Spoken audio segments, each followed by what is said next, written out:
O Senhor esteja convosco. Ele está no meio de nós. Proclamação do Evangelho de Jesus Cristo segundo Marcos.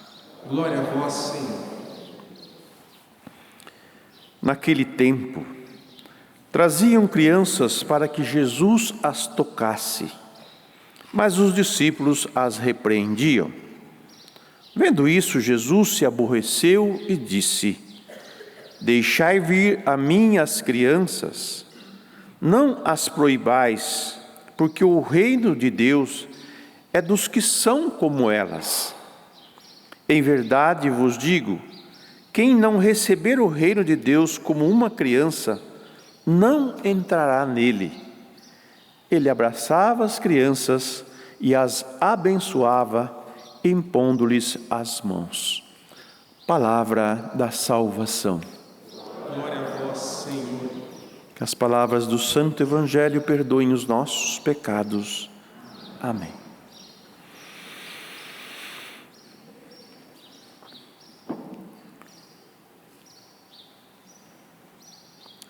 Os mais antigos, vou dizer assim, teve um sistema diferente de educação. E não é que nossos pais, lá antigamente, não sabiam educar. Eles sabiam educar, sim. Tanto que nenhum de nós é frustrado pela maneira com que os nossos pais nos educaram. Muitas vezes, sendo duros com a gente. Porque a gente era criança, e uma criança, ela, desde pequenina, vai aprendendo a ser homem, a ser mulher de verdade. E é lá dentro de casa que ele aprende isso. Quantas vezes nós vemos a filha andando com a sandália da mãe, o filho andando com o sapato do pai, ou ele dizendo, quando eu crescer eu vou ser igual ao meu pai, né? Eu vou ser isso, vou ser aquilo. A criança, ela fita nos pais e a sua personalidade, né? Até mesmo os seus sonhos, ela vai construindo em cima daquele alicerce que é o pai e a mãe, e aí se torna um adulto depois, com todas as correções, com todas as orientações e etc. Nós precisamos ter limites para as coisas, porque uma criança que não é bem educada, que não é formada na maturidade da vida, se torna alguém muito frágil. E hoje em dia nós colhemos muitos frutos de fragilidade. Pessoas formadas em faculdade, né, com muita inteligência, com muito conhecimento, mas emocionalmente fraca. Nada não me toque, nem me rele, não pode me contrariar, sabe? Se torna um adulto insuportável. Se torna um mal educado, né? Quer dizer, não foi bem educado. O Evangelho de hoje, Jesus traz algo que é muito importante para nós.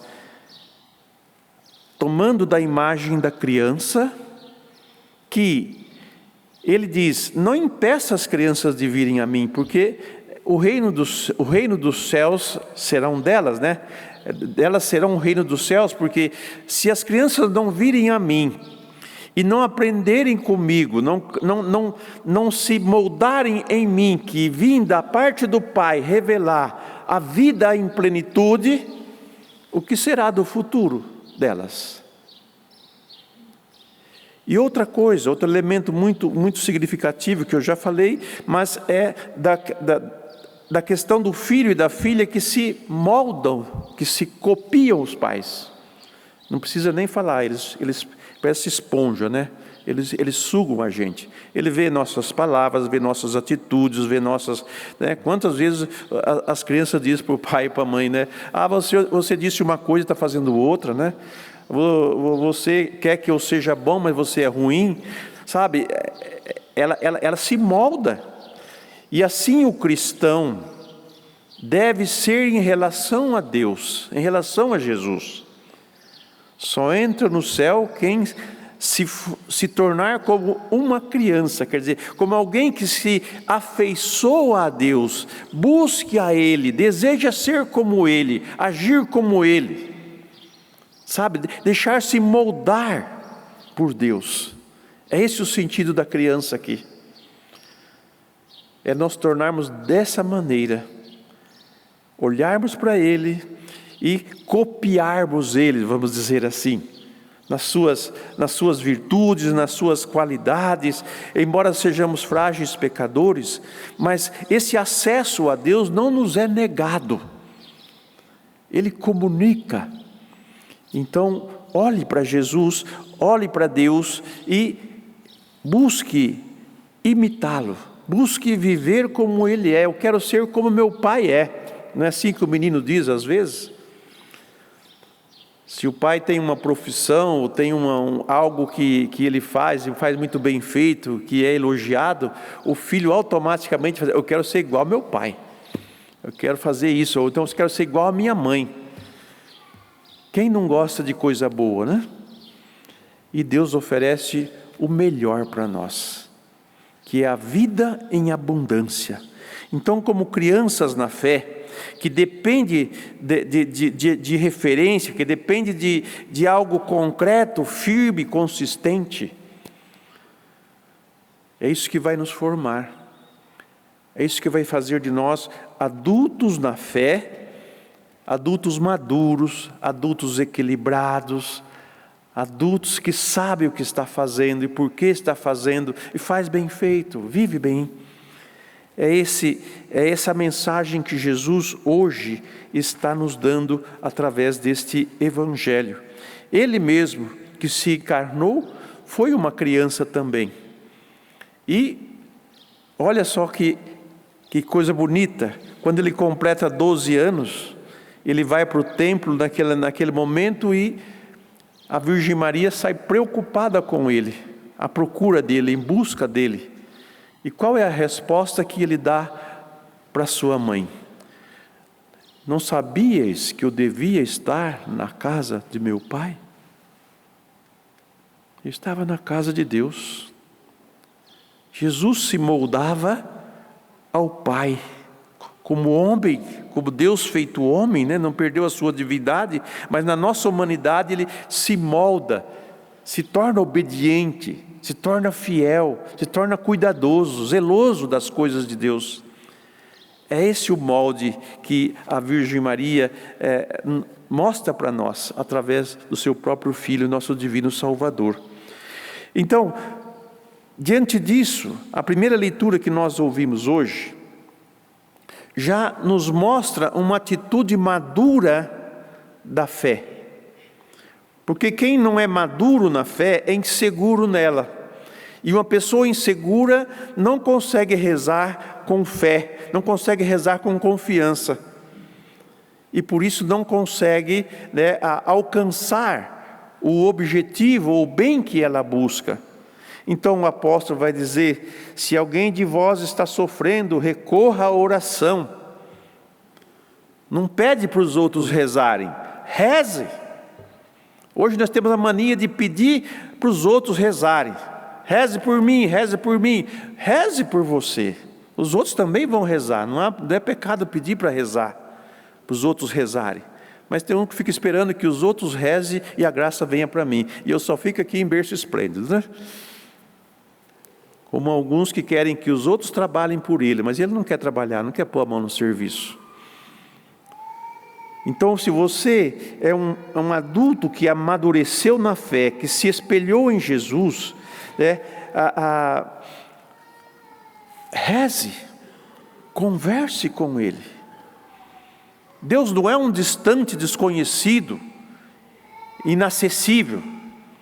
Ele é um Deus que está sempre com o coração aberto, esperando o filho que volta para casa. Olha esse mosaico nosso aqui. Ele fala mais do que 1000 palavras.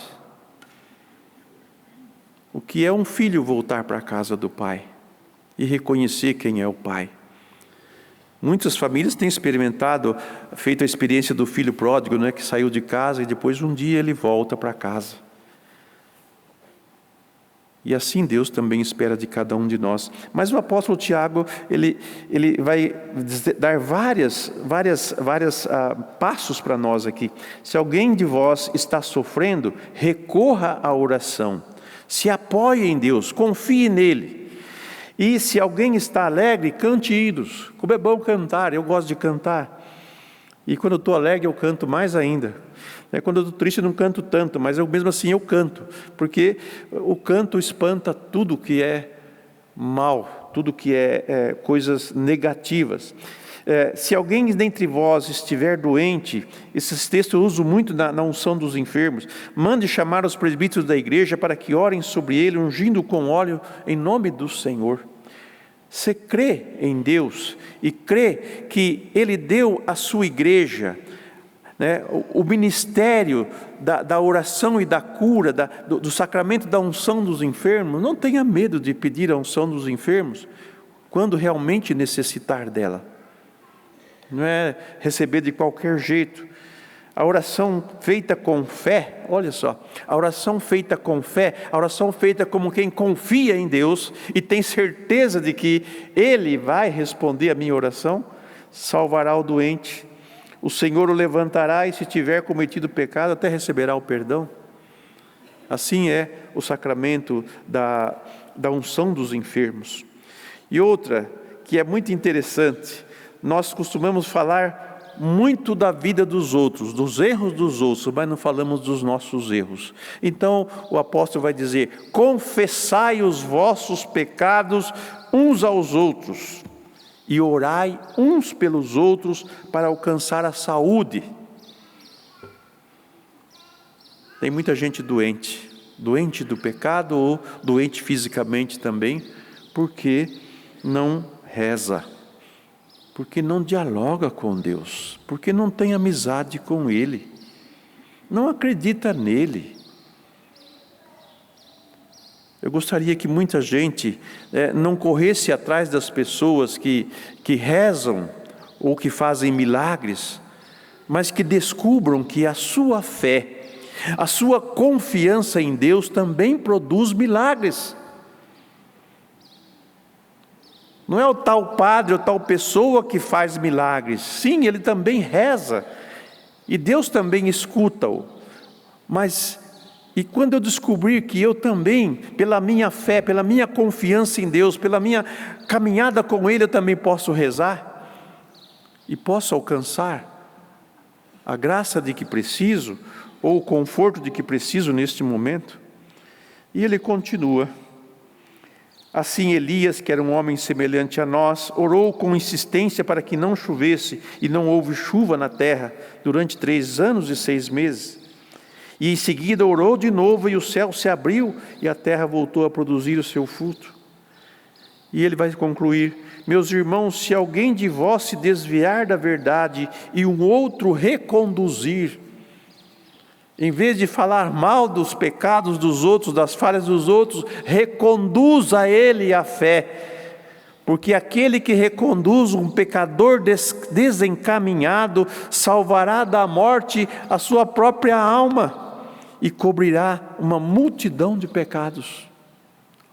Olha a eficácia, olha a força que tem a nossa fé, a nossa oração cheia de fé, de confiança em Deus.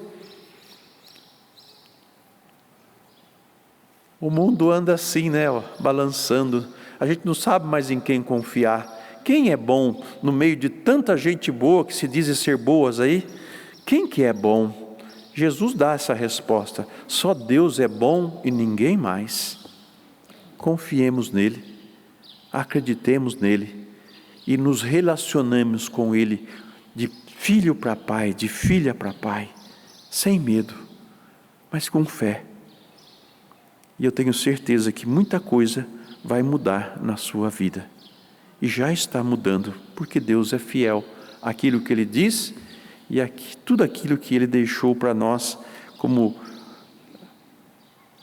modo de nos relacionarmos com Ele, A igreja, as orações, tudo Ele fez para nosso bem, para nossa salvação. Vamos colocar sobre o altar o pão e o vinho, que vão se tornar o corpo e o sangue do Senhor. a sua presença real no nosso meio, para que nós, recebendo, renovemos as nossas forças e a nossa fé, e assim vamos ser perseverantes até o fim. Amém.